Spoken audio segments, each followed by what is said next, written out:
we go to the login page. Enter username and password. After logging in, we proceed to the main page, Projects. On the left side, we have 3 tabs: User, Equipment, Projects.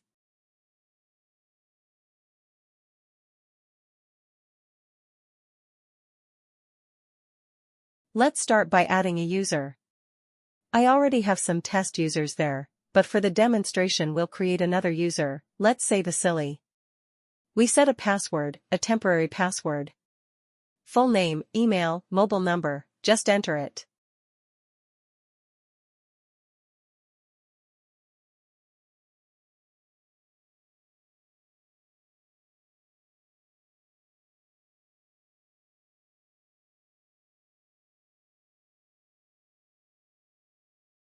And the role. The available roles are User, Administrator, and Project Manager. We created the user. Just to be sure, let's check again. Yes, Vasily was successfully created. Next, go to the Equipment tab. Again, I already have some test equipment, but we'll create a few more for the demo. Let's say, name it Drill 8, since I already have 7. Choose type, this is a drill rig, and enter the registration number.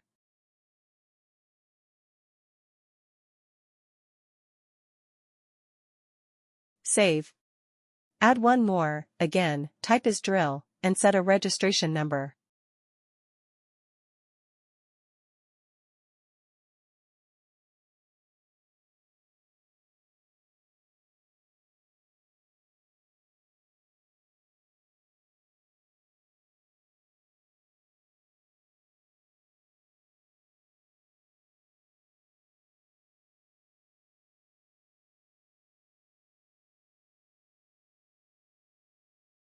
Next, move to the Main Projects tab, where we have a list of all projects. We can search here by status or by name or client. Let's create a new project name, for example, Samant. The location is approximately Fort McMurray.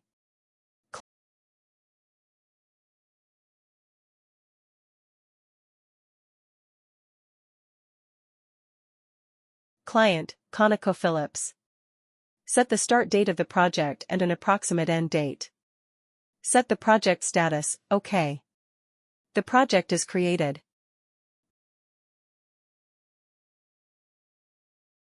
Next, go to Participants and add participant groups. First, we'll create 2 groups, like 2 crews, Crew 1 and Crew 2. Create the first group, then the second. Then we add actual participants into those groups. Here we have a form for adding participants, where it shows only free users. If a user is already assigned to another project, they won't appear here. We must first complete that other project or free them up, and only then will they appear in this list. Choose which group to add them to. Set a start date for when they begin work on the project. Daily rate is optional. You can leave it blank. But if you enter a rate here, the system will use it in the timesheet calculations. So, daily rate means the fixed amount per day, and meter rate is the amount per meter drilled. Let's add Vasily Sizikov to Crew 1, and maybe one more person.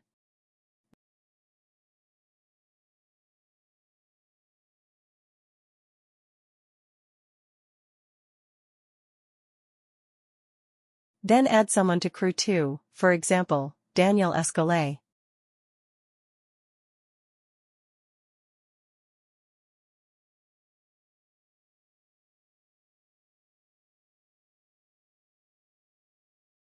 They've been added, you can now see them in the list.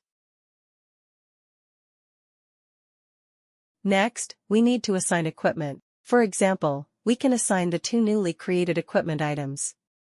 Let's assign one to Daniel, and the second one to Vasily, simply by tapping on it.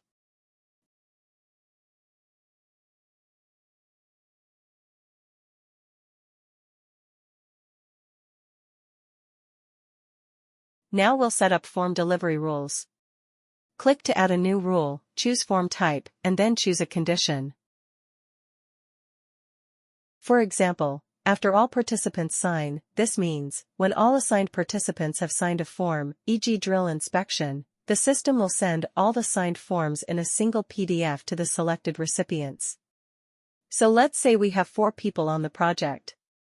Once they've all signed their drill inspection forms, the system will send all of them as one file. Now let's create a second rule. After each form is completed, that means, after just one crew fills out and signs the form, it will be sent right away to the selected people. Let's select this condition. So, every time a form is signed by its crew, it gets sent out.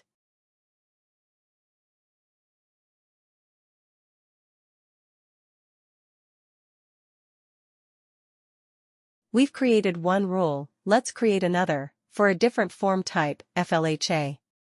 Again, choose after each form completed, and set recipients, for example, myself. You can add as many recipients as needed.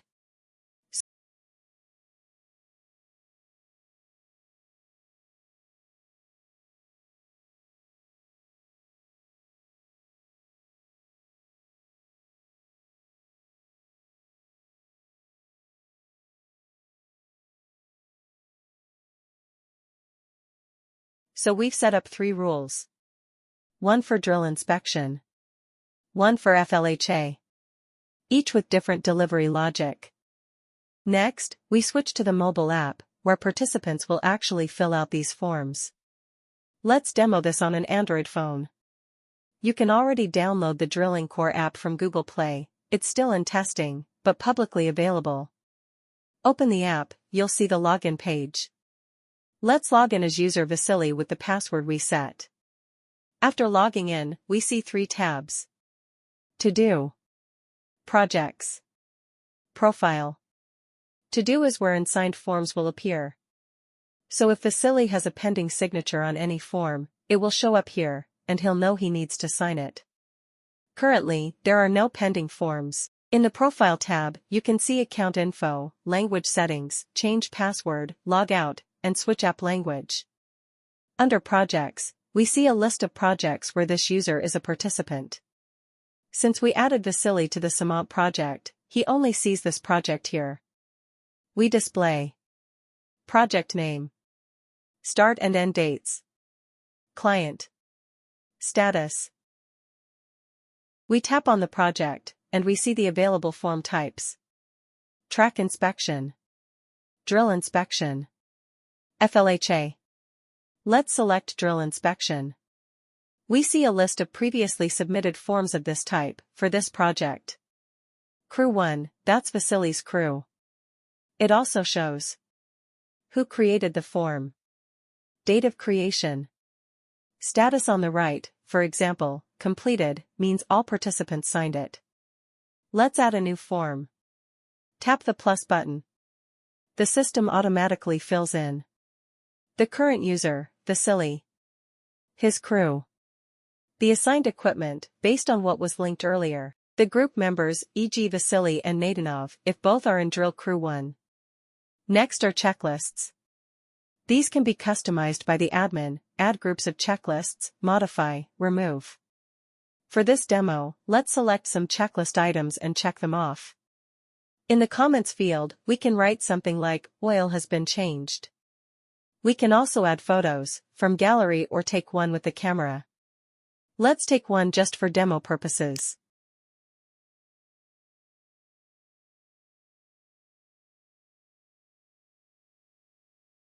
Now, we see the 2 participants who need to sign this form. Let's say Vasily signs first. We save. Now the status is pending, that means not all participants have signed yet. Once the second person signs, the status will change to completed. Now let's go to the FLHA form, same logic applies. We see a list of existing FLHA forms. Let's add a new one. Choose the crew. Enter a task description.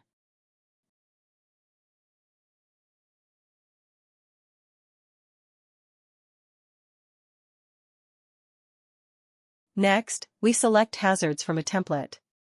When selecting a hazard template, we can edit it, change, add our own hazards, or remove any. At the bottom, there's a custom hazard option. We can add our own hazard manually. For example, hazard description, slippery floor. Control measures, clean spills. You can add as many hazards as you like.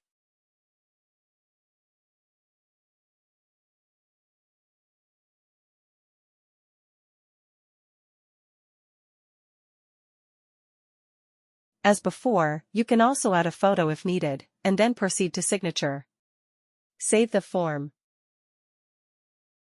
Now again, we see pending status, meaning not all participants have signed yet. Let's now look at the drilling log form. This form is very simple, just 2 fields. Total wells. Total meters. These numbers can be taken from the logbook. The purpose of this form is to allow the system to calculate how much work each crew has completed, per day or per period. Same workflow. The system auto-selects the user. Auto-selects their crew. Equipment is filled in automatically. Let's say the crew drilled 150 wells. 450 meters.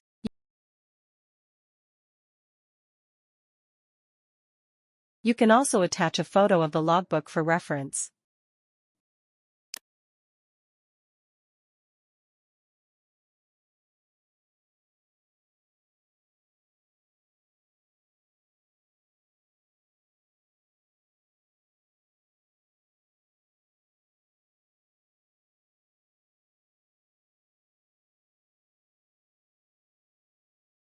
Now we log out of the Silly's account and log in as the second participant.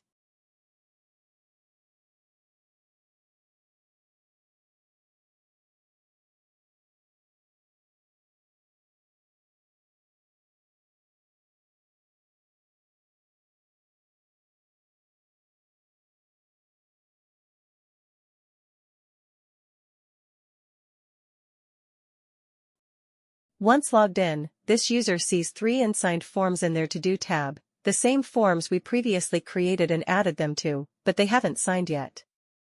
The user opens each form and signs it. For drill inspection, we had set the condition, after each form is completed, meaning once all participants of a single form sign it, it will be automatically sent to the recipient we specified. Let's say I'm the recipient. The participant signs the form, now the status changes to completed.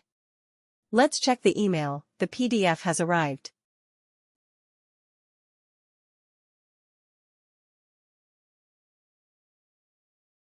We open it and see what was filled out. Signatures of participants.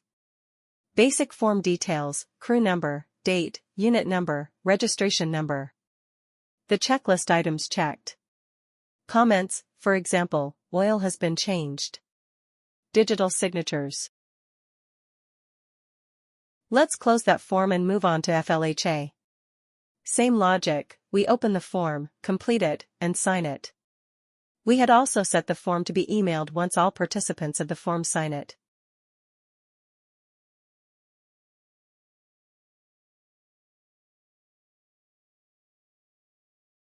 Let's check the email again, the new PDF has arrived.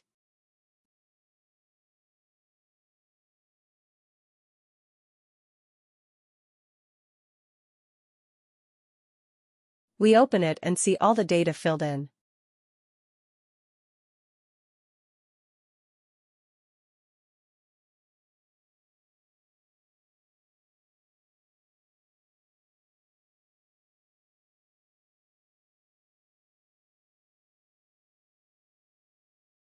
Now for the last form, drilling log. The rule here was different, it only sends once all crews submit their drilling log forms. Since only one crew has submitted so far, the form hasn't been sent yet.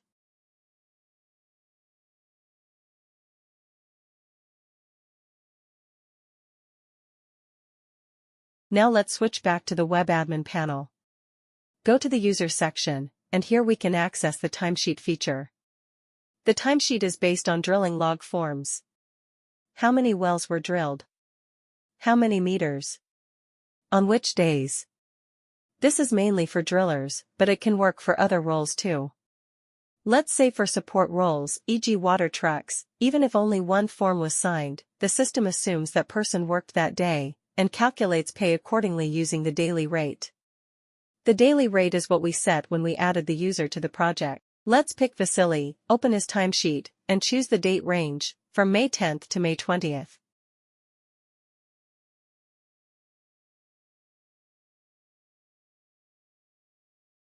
We can now see 3 drilling log forms submitted for Vasily on the 10th, 11th, and 12th. Each day shows how many meters were drilled. Let's say he drilled 450 meters on May 10th, 450 meters on May 11th, 260 meters on May 12th. The daily rate is, for example, $375 per day. There's a column for meters drilled. Another column shows meters times rate, say, 90 cents per meter. So, 450 meters times 90 cents equals $405. At the bottom we see the totals. Total meters drilled. Total day rate earnings. Total per meter earnings. We can export this timesheet to Excel.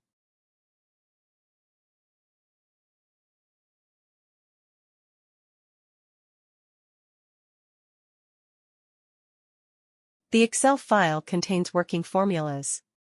Daily rate times days worked. Meters times rate per meter. Totals at the bottom. If you add hot shot or pot shot values, e.g. $50, the total will automatically update using Excel formulas. And with that, you have a complete overview of drilling operations, participant activity, form signing logic, automated document delivery, and pay calculation via timesheet.